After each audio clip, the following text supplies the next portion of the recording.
Kita yan. Yan po ang pangako ng ating mga kandidato. Araw-araw na sila ay nakaupo at nasa posisyon, araw-araw ipapakita nila, ipaparamdam nila ang kanilang pagmamahal para sa Pilipinas.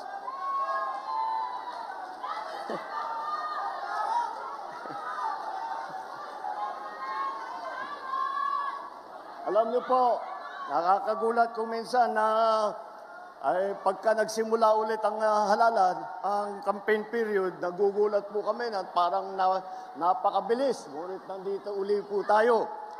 Ngunit, alam niyo po, kahit na national lang ang nagsimula ngayon at nandito ang ating mga national candidate, meron po tayong kasama na kumpleto na ticket sa buong Pilipinas na siguro mga 18,200 ang kandidato ng alyansa. At yan po ay buong buo, solid na solid, kagaya po ng ating mga kandidato para sa senador. Bakit po ganun? Bakit yung ibang partido, bakit yung ibang magnagsasama ay hindi makapagbuo ng mabigat na ticket? Dahil po, ang kanilang iniisip lamang ay kung paano nila tutulungan ang kanilang sarili at manalo ng eleksyon.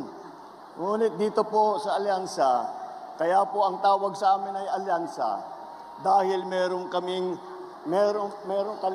kaming paniniwala na lahat ng kailangan gawin para sa ating bansa ay kailangan magtulungan lahat ng Pilipino, lalong-lalo na ang mga opisyal na magiging senador, lalong-lalo na ang mga nakaupo sa taas sa matataas na opisina. Alam niyo po, kung minsan nakikita natin yung ibang partido, hindi sila nagugulat sila, natatakot yata sila sa inyo eh. Dahil pagka nakita ang line-up ng alyansa, kung ano-ano na sinasabi, narinig lang natin nung isang araw. Walang daw pag-asa, siguro, kanina wala silang pag-asa, kaya papatay na lang sila ng 15 na senador. Talaga, bagay. Mahirap naman yung ibang tao.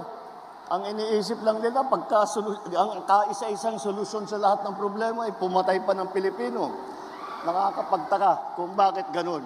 Ngunit, maintindihan mo rin. Dahil kung ako nga ay nasa kabilang partido, at itong mga ito